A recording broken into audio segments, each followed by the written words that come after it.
and we will go up, up, up, up, up. Kita ingin membahas tentang bagaimana ketika orang yang kuat itu mengalami kegagalan. Kita akan belajar dari Simpson tentang hal ini, saudara. Karena kenapa?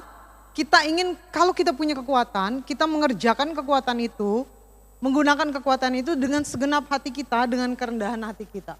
Bapak Ibu Saudara, mari kita membacanya di dalam firman Tuhan. Kita membuka di dalam Hakim-Hakim 16 ayat 28 sampai 31. Bapak Ibu simak dengan baik, saya akan bacakan buat saudara. Hakim-Hakim pasal 16 ayat 28 sampai 31. Berserulah Simpson kepada Tuhan, katanya, ya Tuhan Allah, ingatlah kiranya kepadaku dan buatlah aku kuat.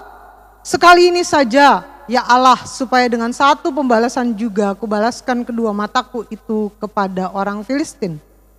Kemudian Simpson merangkul kedua tiang yang paling tengah penyangga rumah itu, lalu bertopang kepada tiang yang satu dengan tangan kanannya dan kepada tiang yang lain dengan tangan kirinya. Berkatalah Simpson, biarlah kiranya aku mati bersama orang-orang Filistin ini. Lalu memungkuklah dia sekuat-kuatnya, maka rubuhlah rumah itu menimpa raja-raja kota itu dan seluruh orang banyak yang ada di dalamnya. Yang mati dibunuhnya pada waktu matinya itu lebih banyak daripada yang dibunuhnya pada waktu hidupnya. Sesudah itu datanglah ke sana saudara-saudara dari seluruh keluarganya, mereka mengangkat dia dan membawa dari sana. Lalu menguburkan dia di antara Zora dan Esitaol di dalam kubur Manoah ayahnya. Dia memerintah sebagai hakim atas orang Israel 20 tahun lamanya.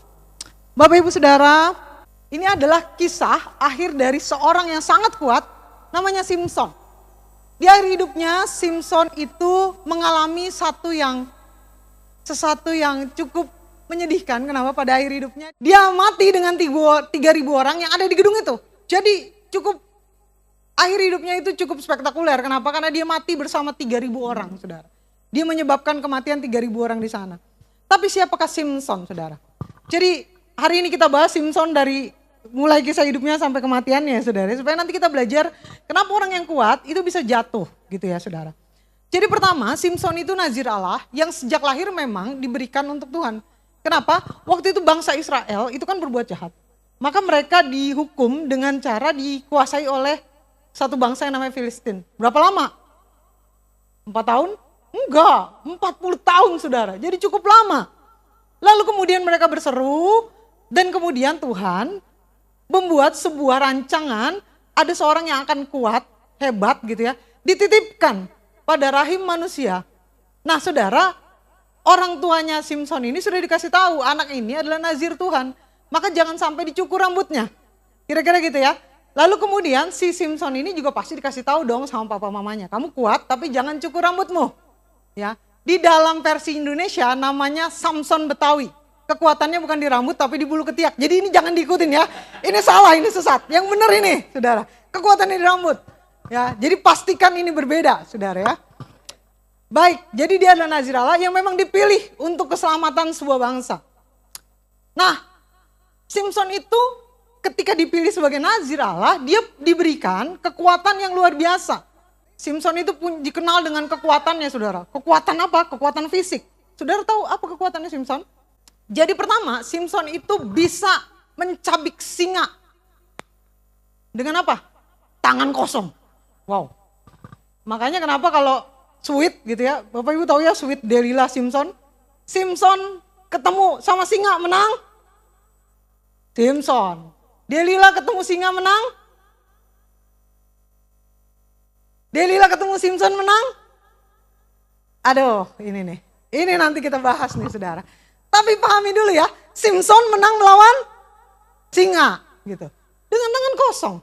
Bahkan Alkitab mencatat dia membunuh 1.000 orang bukan dengan bom molotov atau bom beneran, saudara. Dia membunuh orang itu dengan rahang keledai. Bisa bayangin membunuh 1.000 orang dengan rahang keledai itu gimana caranya, saudara? Alkitab juga mencatat Simpson itu mencabut dan mengangkat tiang gerbang kota Gaza. Dan membawanya kemana? Ke atas gunung. Saudara yang sering naik gunung ya, saya suka naik gunung saudara. Jadi kami itu kalau bawa peralatan itu kayak pegel banget saudara, itu berat saudara. Nah saudara bisa bayangin kalau saudara bawa gerbang kota saudara, kemana? Ke atas gunung. Wow. Saudara bisa bayangin begitu kuatnya sosok yang namanya Simpson. Dan tadi kita sudah baca di akhir hidupnya dia merobohkan sebuah gedung dan menewaskan 3.000 orang. Wow. Saya rasa saat ini, sampai saat detik ini saudara, saya belum pernah menemukan orang sekuat ini. Belum pernah saudara. Tapi saudara tahu apa yang terjadi di akhir hidupnya saudara. Jadi ada sesuatu yang sangat menyedihkan di akhir hidupnya. Alkitab mencatat Simpson itu dibelenggu, kedua matanya dicungkil saudara. Dia dijadikan penggiring di penjara. Jadi kalau menggiling sesuatu itu harus muter. Dengan kondisi apa? Matanya dicungkil. Dengan kondisi apa? Buta. Dan setelah itu saudara, dia mati dengan orang-orang Filistin. Itu yang tadi kita baca ya. Akhir hidup yang cukup menyedihkan. Jadi kalau saudara baca Simpson itu sempat merubuhkan sebuah gedung, itu sebenarnya bukan penderitaan satu-satunya. Penderitaannya diawali dengan matanya dicungkil, saudara. Saudara bisa bayangin kita hidup tapi mata kita dicungkil, lalu kemudian kita buta dan kita menjadi pelayan penggiling di situ. Jadi bukan cuma matanya dicungkil tapi terhina karena menjadi seorang budak. Orang yang sangat kuat, sepertinya tidak ada yang pernah bisa menangkap orang ini. Tidak ada yang pernah bisa membuat dia kalah. Tapi di akhir hidupnya dia pernah ada di posisi di mana dia menjadi seorang budak dengan mata yang buta, saudara. Barulah setelah itu kejadian, Simpson mati bersama orang Filistin. Pertanyaan yang paling mendasar saudaraku, kenapa sih Simpson sampai mengalami ini? Ada apa dengan Simpson? Ini sebenarnya kalau kita baca cerita Simpson itu bagus loh saudara. Itu ceritanya tuh luar biasa gitu ya. Ceritanya kalau dijadiin film tuh bagus. Karena saudara baca hati-hati gitu ya. Itu sangat baik. Tapi kenapa dia mengalami kejatuhan saudara? Pertama kekuatan Simpson kalau kita baca dari mulai Hakim-Hakim ke-13 gitu ya. Kita akan temukan bahwa hampir semua kekuatan Simpson digunakan untuk urusan pribadinya. Saudara tahu awal pertama Simpson membunuh manusia. Itu dia membunuh 30 orang di Askelon. Karena dia kalah teka-teki, lalu dia harus membayar orang dengan 30 baju kebesaran, maka dia membunuh orang untuk mengambil pakaian kebesarannya. Dan diberikan. Jadi ini pertama kali dia membunuh saudara. Lah, untuk urusan pribadi gimana? Jadi gini ceritanya saudara, ini saya ceritain ceritanya ya. Jadi Simpson itu, kalau saudara dengar Delila itu bukan istri satu-satunya. Sebelumnya Simpson pernah nikah dengan orang Timna. Jadi ini istri pertamanya nih. Delila itu istri kedua. Nah, istri pertama ini ketika dia nikah, kan ada perjamuan ya, ada 7 hari perjamuan lah. Si Simpson ini bikin teka-teki gini, kalau kalian bisa jawab, saya bayar dengan baju lenan dan baju kebesaran. Tapi kalau saya nggak bisa jawab, kamu bayar dengan pakaian dalam dan baju kebesaran. Saudara tahu baju kebesaran ya? Kalau kita pesan S dikirim XL gitu lah ya. Enggak saudara. Baju kebesaran itu baju yang mahal harganya. Intinya untuk orang-orang kaya, untuk orang-orang besar lah saat itu. Saudara, sehingga orang yang ikutan teka-teki ini, dia kan udah 3 hari nih, dia gak nemuin jawabannya. Mereka bingung nih. Saudara, karena gak nemuin jawabannya, kan dia begini ya, kalau gak nemuin jawabannya berarti mereka harus bayar kan ke Simpson kan. Apa yang dilakukan? Dia pikir kayaknya ada nih yang bisa ngerayu Simpson ngasih jawabannya. Siapa itu? Istrinya. Maka pada hari ke-7, masih istri yang pertama nih, ini belum Delila nih, Delila belum masuk. Belum masuk ini. Ini masih babak pertama ya, Delila masih ngopi di luar. Ini belum ya. Ini masih istri pertama, orang Timna.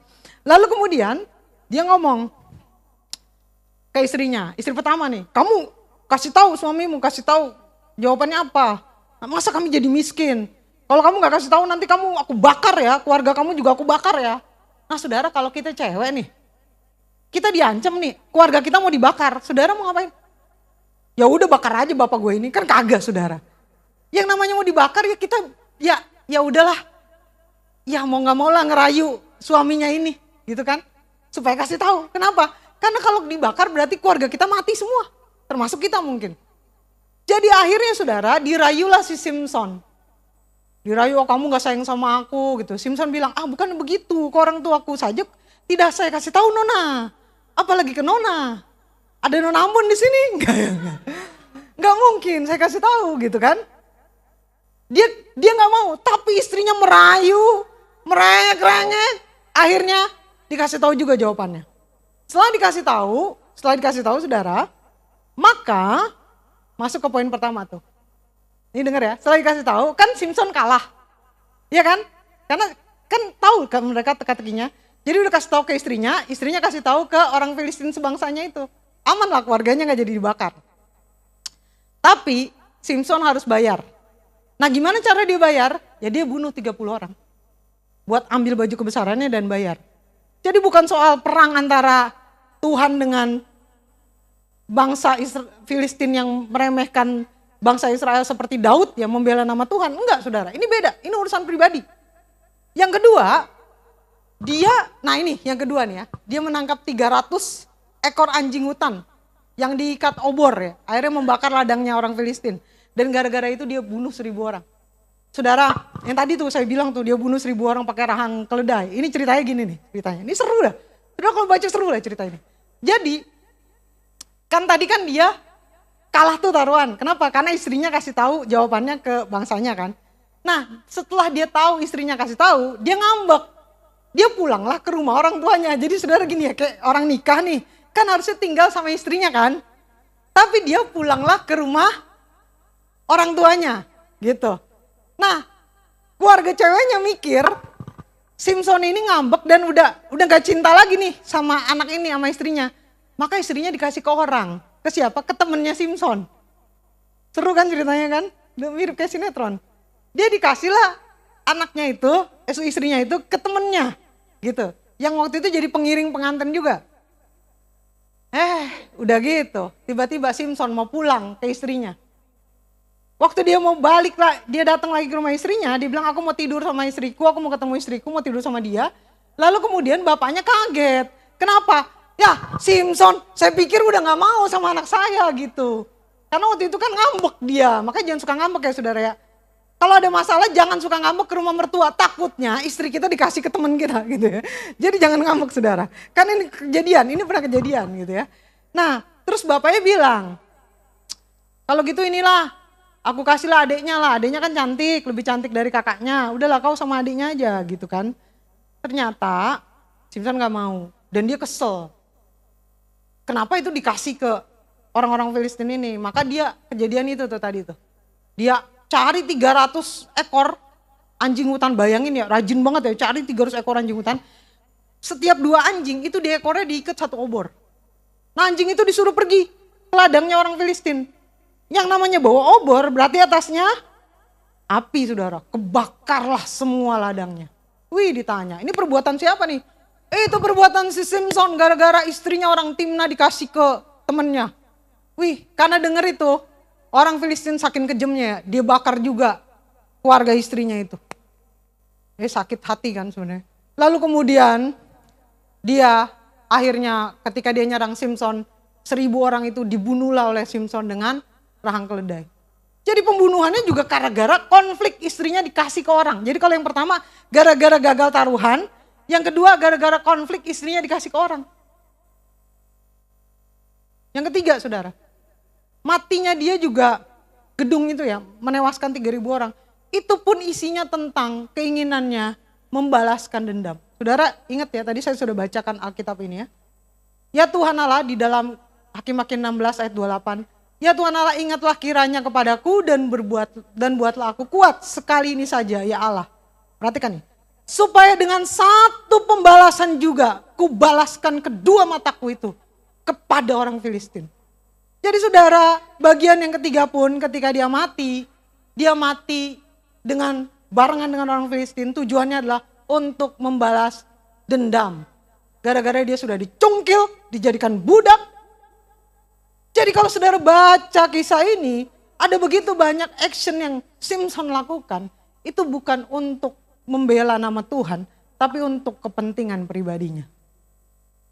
Nanti kita ambil implikasi dari sini ya, tapi saudara izinkan saya bercerita hal yang kedua.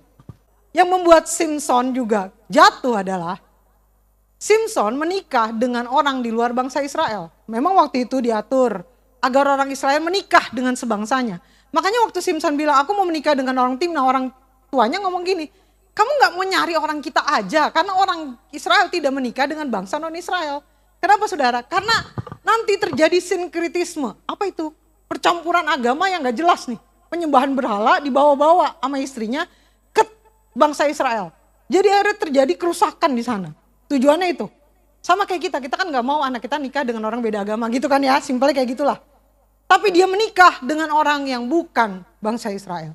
Yang ketiga saudara, Simson itu punya kelemahan. Simson itu lemah terhadap perempuan atau cinta. Hakim-Hakim 14 ayat 16 berkata, lalu menangislah istri Simson itu sambil memeluk Simson. Ini istri yang pertama nih. Ini ada dua kisah istri nih. Jadi dua-duanya pun dia lemah di situ. Jadi kalau cuma sekali nggak apa-apa saudara. Dua-duanya dia lemah. Nih lihat ya, istri pertama ngomong gini. Lalu menangislah istri Simson itu sambil memeluk Simson katanya. Engkau benci saja kepadaku dan tidak cinta kepadaku. Satu teka-teki kau katakan kepada orang-orang sebangsaku, tetapi jawabannya tidak kau beritahu kepadaku. Simson udah bilang, sedangkan kepada ayahku dan ibuku tidak aku beritahu, masa kepada engkau aku beritahukan? Lihat ya, ayat berikutnya mengatakan begini. Tetapi istrinya itu menangis di sampingnya selama ke-7 hari mereka mengadakan perjamuan itu. Pada hari yang ke-7, saudara, Simson nyerahkah? Yes. Diberitahukannya lah kepadanya. Karena ia merengek-rengek kepadanya. Sementara perempuan itu memberitahukan jawaban itu, teka-teki itu kepada orang-orang sebangsanya. Lihat ya, orang sahabat Simson lemah pada seorang wanita. Makanya saudara pernah dengar gak? Macan di luar. Macan di pelayaran. Gitu ya. Kucing di rumah. Kenapa saudara? Ternyata Simson itu punya kelemahan. Yaitu apa? Shadow-nya adalah perempuan. Hakim-Hakim 16 ayat 16 ini udah masuk ke kisah Delila. Jadi ini Delila udah mulai datang nih. Lalu setelah perempuan itu berhari-hari merengek-rengek kepadanya. Dan terus mendesak-desak dia. Ia tidak dapat lagi menahan hati. Sehingga, saudara, ia mau mati rasanya. Wow. Saudara, jadi gini nih. Gini saudara. Saya jelasin dulu soal Delila ya. Jadi setelah istrinya itu kan udah gak ada nih karena dibakar juga kan gara-gara kejadian itu ya. Lalu kemudian Simson menikahlah dengan Delila. Gitu ya. Tangkap nih teman-teman ya. Si Delila ini dia jadi mata-mata sebenarnya bagi orang Filistin. Kayak gitu sebenarnya. Jadi gitu. Agak sedikit berbeda nih dengan istri pertama. Jadi si Delila ini disuruh sama orang Filistin, suruh dibujuk. Kamu kasih tahu dong suamimu suruh bujukin dia. Apa sih rahasianya sampai dia kuat? Nanti kalau kamu bisa bujukin aku kasih duit. Jadi agak beda ya dengan istri pertama. Kalau istri pertama kan ancamannya keluarganya dibakar. Ya itu wajar sih kalau keluarganya dibakar. Mungkin kita sebagai perempuan juga bisa begitu akhirnya gitu ya. Namanya keluarganya mau dibakar. Tapi kalau ini enggak, emang tujuannya duit. Nih saudara, ini saudara baca di dalam Hakim-Hakim pasal 16. Ya, ayat ke-5. Lalu datanglah raja-raja kota orang Filistin kepada perempuan itu sambil berkata, cobalah bujuk dia untuk mengetahui karena apakah kekuatannya demikian besar. Dan dengan apakah kami mengalahkan dia dan mengikat dia untuk menundukkannya. Maka kami masing-masing akan memberikan berapa? 1.100 uang perak kepadamu. Jadi memang kalau Delila itu motivasinya udah duit. Jadi beda ya kalau istri pertama dia didesak. Lu rayu gak suami lu? Kalau lu gak rayu mati nih keluarganya, bakar semua nih. Jadi kita ngerti ya. Nah kalau Delila enggak, rayu gak suamimu? Nanti kalau kamu berhasil rayu kita kasih duit. Jadi memang tujuannya udah buruk nih Delila. Maka si Delila itu rayu-rayu Simson gitu ya.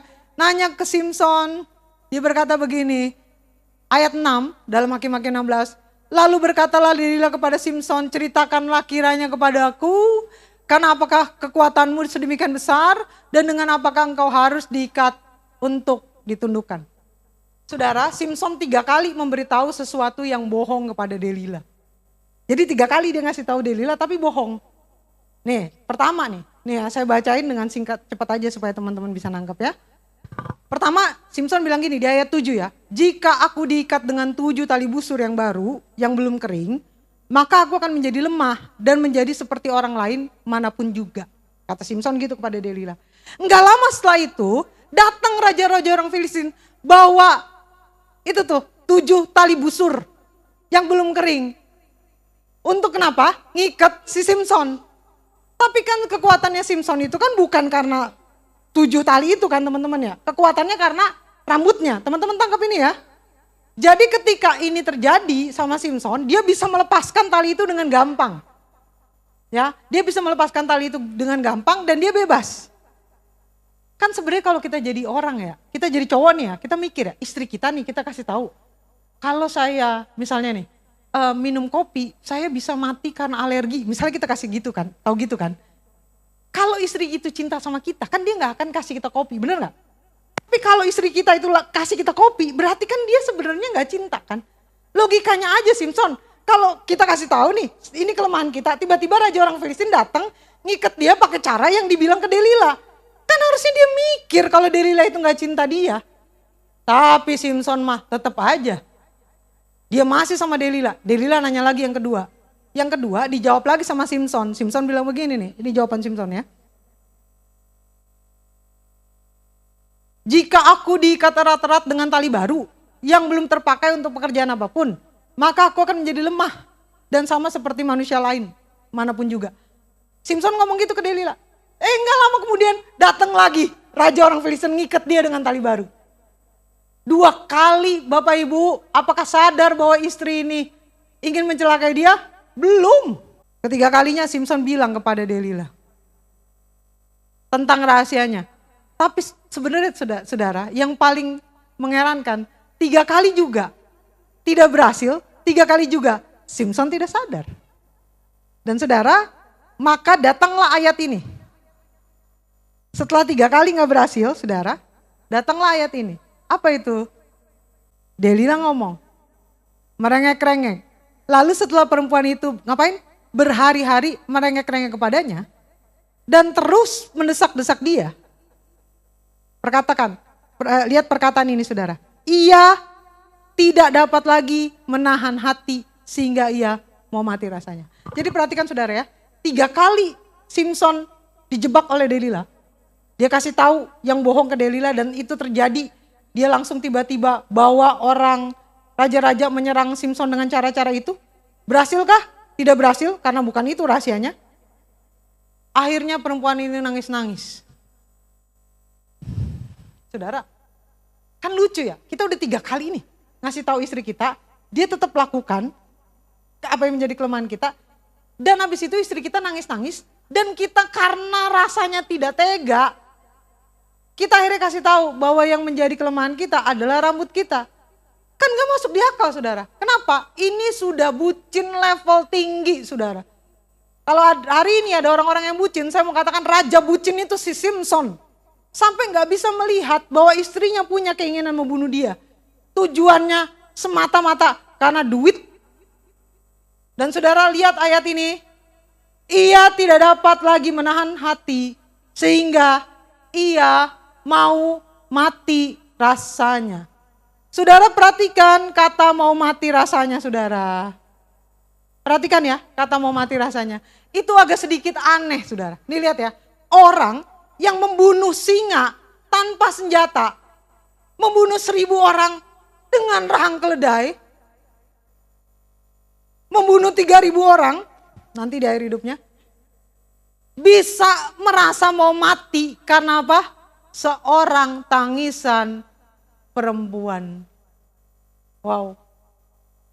Akhirnya dia kasih tahu ke Delila.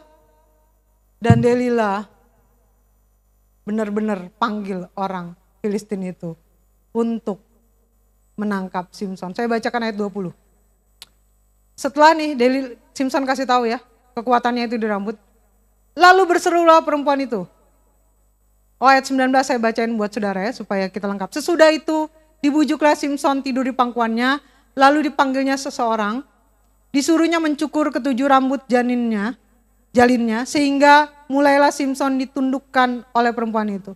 Sebab kekuatannya telah lenyap daripadanya. Ayat 20. Lalu berserulah perempuan itu, orang Filistin menjergap engkau Simpson. Maka terjagalah ia dari tidurnya, serta katanya, seperti yang sudah-sudah, kan udah 3 kali nih.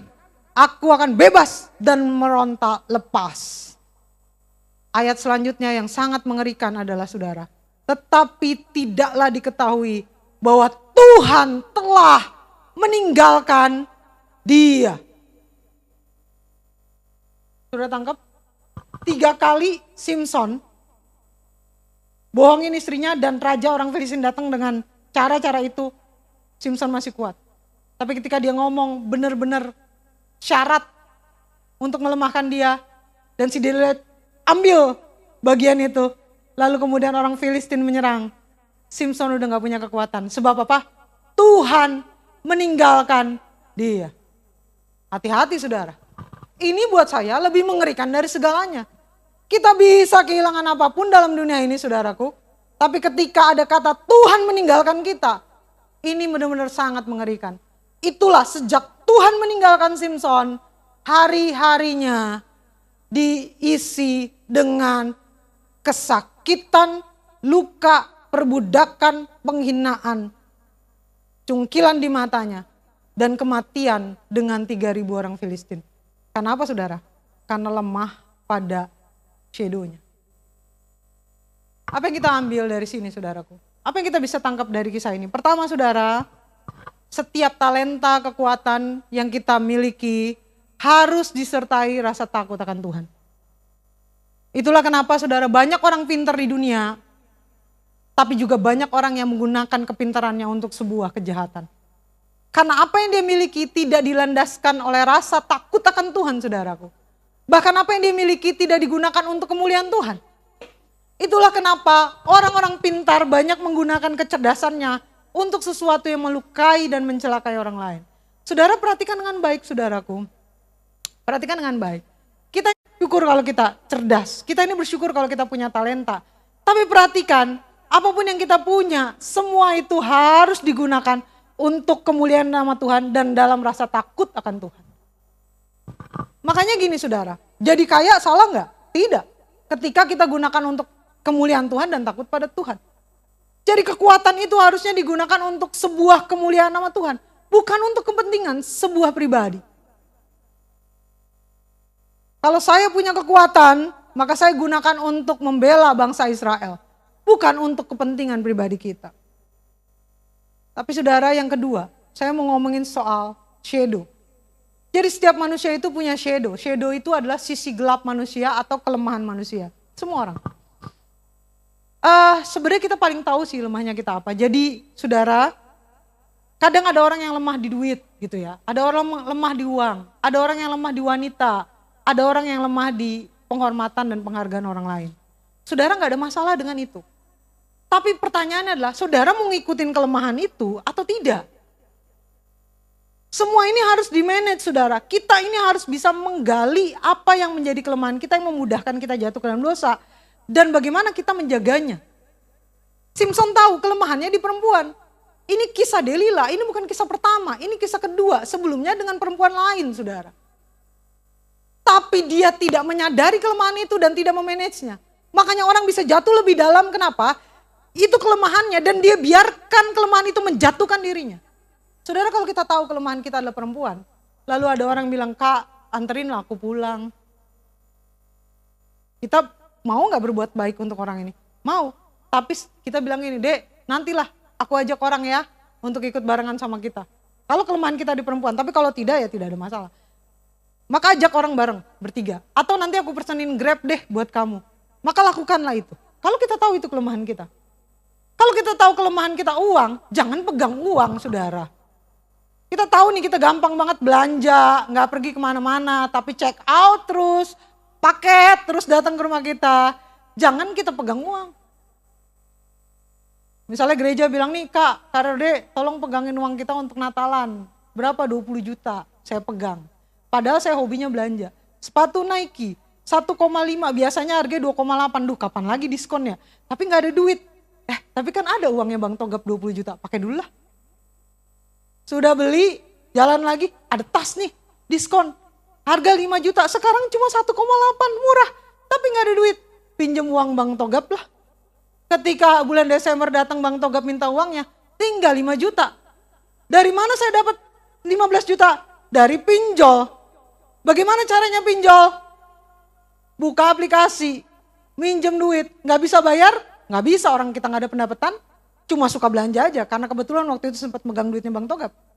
Lalu ditagih, sampai akhirnya nelpon sana sini. Saya punya pengalaman tuh Bapak Ibu. Ada mahasiswa saya, itu pinjam duit, pakai saya sebagai kontak penjamin. Saya ditelepon, dimarah-marahin, dianggap penipu, diposting di media sosial. Seolah-olah saya nipu gitu ya. Dia sebelum dia postingnya banyak, saya bikin lagi di Instastory saya. Supaya orang tahu gitu ya, kejadian ini. Jadi saya udah bingung kenapa saudara, orang bisa ngambil duit segitu banyak dari pinjol. Karena kenapa? Itu shadow-nya dia dan dia tidak berusaha menguasainya. Kalau shadow-nya dia adalah mabuk-mabukan, ya jangan duduk dengan pemabuk. Karena kamu bisa seperti ini. Beberapa waktu yang lalu, seorang kawan menelpon saya, dia bilang, Kak tolong si A Kak, dia ada di Holy Wing Kak, waktu itu namanya Holy Wing, masih Holy Wing ya, sebelum kejadian nama Maria itu ya, di Kelapa Gading. Kenapa? Karena dia mabuk-mabukan, pingsan, dan sekarang lagi di mobil laki-laki yang ikut mabuk-mabukan bareng dia. Tapi kamu tahu gak sih siapa? Aku tahu sih, tapi si papi itu dia suka tidurin cewek-cewek. Saudara, waktu kejadian itu saya benar-benar panik, saya nyetir itu udah gak pakai rem, saya jemput dia di sana, itu sudah di dalam mobil saudara, dengan kondisi muntah-muntah, badannya penuh dengan muntah. Saya minta dia supaya dikeluarin dan saya mau bawa pulang. Jadi saya sempat berdebat nih dengan si papi-papi ini nih, supaya anak ini dikeluarin. Akhirnya saya bawalah ke apartemen, teman-teman bantuin gantiin baju, besoknya saya konseling dia. Saya bilang, kamu kan pelayan Tuhan deh, kenapa kamu kayak gitu sampai kamu mabuk-mabukan di depan Holy Wing kayak gitu. Lalu dia bilang gini Kak, tadinya aku cuma diajak minum di Starbucks. Lalu jam 11 malam pindahlah ke Holy Wing. Nah di Holy Wing itu dia gak punya niat minum. Tapi dia bilang, cobain lah deh, udah terlanjur buka botol nih. Terus saya bilang, itu kan rasanya gak enak kan? Kok kamu bisa? Iya, rasanya memang gak enak Kak, tapi ketika aku habis 1 gelas mereka tepuk tanganin. Jadi ketika ditepuk tanganin, dia kayak bangga. Masih bisa 1 lagi? Bisa 3 gelas dia tumbang. Saudara bisa bayangin apa yang terjadi kalau sampai dia gak dijemput saudara? Habislah. Makanya kalau kelemahan kita adalah seperti gak enakan, people pleaser, jangan bergaul dengan orang gak bener. Karena kamu jadi ikut gak bener karena gak enakan sama orang kayak gitu. Kita harus paham shadow kita apa, supaya kita tidak jatuh lebih dalam. Kalau Simpson karena pengalaman pertama, dia belajar, mestinya dia tidak jatuh dengan Delila. Logikanya seperti itu saudara. Tapi kadang-kadang kita membiarkan pengalaman-pengalaman kita lewat begitu saja tanpa mengajarkan kita apapun. Sehingga kita duduk, bergaul dengan orang-orang yang tidak benar. Tadi saya sempat bincang dengan Kak Mori nih, banyak hal baik yang kita temukan saudara. Bahwa memang orang kalau mau hidup tidak menyimpang dari Tuhan, setidaknya saudara, kita dipagari dengan komunitas yang tepat. Saudara, kenali shadow kita, kekurangan kita apa, kelemahan kita apa. Jangan biarkan kelemahan itu membuat kita jatuh, saudara. Hati-hati dengan ini, saudara. Kita juga harus menjadi orang yang juga belajar menguasai kelemahan kita seumur hidup kita. Saudara, kalau kita sudah tahu shadow kita apa, saudara, ini saya mau kasih tahu, shadow kita itu perjuangan seumur hidup. Misalnya gini, kita ini shadownya adalah perempuan, kita gampang selingkuh, lalu kemudian kita bertobat nih. Bertobat, lalu kemudian kita sudah tua. Terus kemudian udah tua, kita gaul lagi sama cewek-cewek gak bener nih misalnya. Tapi kita udah tua nih, sebenarnya udah sempet tobat nih. Gaul lah dengan cewek-cewek gak bener. Mungkin gak kita jatuh lagi? Mungkin. Pasti saudara. Karena firman Tuhan bilang gini, Lukas 4 ayat 13, sesudah iblis mengakhiri semua pencobaan yang dilakukan ke siapa? Ke Tuhan Yesus. Ia mundur daripadanya. Kalimat yang berikutnya saudara bilang apa? Dan menunggu waktu yang baik. Iblis gak bilang mundur terus gua ngilang, enggak. Ketika dia selesai mencobai kita dan kita aman dari pencobaan itu, gue mundur dulu. Nanti waktu yang tepat gue datang lagi ya. Hari ini lu lemah. Dibikin lemah sama iblis. Tapi dia bilang, enggak, gue percaya Tuhan pasti menguatkan gue. Oke, gue mundur dulu. Nanti kalau lu lemah lagi, gue datang lagi. Kata iblis. Jadi ketika shadow kita gak bisa kuasain saudara. Kita hancur. Tapi ketika kita bisa kuasain, ini jadi penguasaan diri seumur hidup saudara. Karena iblis cuma mundur perlahan. Dan udah terus iblis ngapain waktu dia mundur? Ketika dia mundur, 1 Petrus 5 ayat 8, sadarlah dan berjaga-jagalah, lawanmu si iblis berjalan keliling sama seperti singa yang mengaum-ngaum dan mencari orang yang dapat ditelannya. Jadi waktu dia mundur, dia itu ngamatin kita saudara. Saudara tahu makanannya singa itu adalah rusa. Kecepatannya sama rusa sama singa, 80 km per jam. Kalau mereka kejar-kejaran saudara, dari jauh kejar-kejaran, nggak akan dapat. Kenapa? Karena kecepatannya sama, saudara. Tapi memang singa mengendap-endap, mencari waktu yang tepat, melihat rusa lengah, ditangkapnya rusa itu, baru bisa dimakan. Iblis juga begitu. Jadi shadow kita ketika kita bisa kuasain, dia mundur sejenak, dia akan datang lagi. Kalau saudara mudah luka, sakit hati, lalu saudara udah memaafkan, mungkin suatu saat saudara akan mengalami lagi perjuangan yang sama. Saudara sudah mengampuni orang, tapi mungkin suatu saat saudara akan diperhadapkan situasi di mana saudara harus mengampuni lagi. Tapi saya mau kasih tahu hari ini saudara, perjuangan kita gak sendiri. Ketika kita berjuang, ada roh Tuhan bersama dengan kita. Kita pasti bisa dan kita pasti kuat. Jadi apa yang kita bisa pelajari dari Simpson? Kenapa Simpson yang kuat bisa jatuh ke dalam kelemahan dan bisa jatuh ke dalam kondisi di mana akhirnya Tuhan meninggalkan dia saudara. Karena Simpson tidak pernah menyadari shadow-nya, saudara. Dia tidak pernah berjuang untuk melawan shadow itu, sisi gelapnya. Dan dia biarkan dirinya masuk ke dalam shadow itu. Bahkan mengikuti shadow itu sampai di titik terendah hidupnya. Saya gak berharap saudara ada di titik terendah hidup kita ya. Jadi apa kira-kira yang kurang dari hidup kita? Kalau kita hobi belanja tapi kita gak pernah punya pemasukan, stop. Uninstall lah TikTok Shop, Shopee Shop itu saudara. Amin. Saudara tahu apa yang dilakukan oleh Yusuf? Ketika istri Potifar merayu, saudara tahu apa?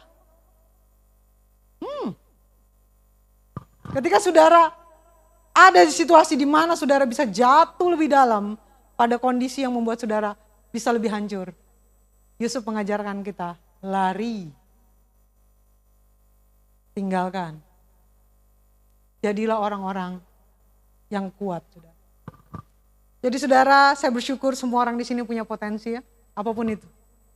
Gunakan itu untuk kemuliaan nama Tuhan ya saudara. Bukan untuk kepentingan kita ya saudara ya. Kita hidup itu untuk calling, panggilan, bermakna buat orang lain. Bukan tentang uang. Bukan tentang bagaimana kita dipuji orang. Tapi bagaimana kita menjadi berkat untuk orang. Batu pondasi sukses adalah takut akan Tuhan dan hidup memuliakan Allah.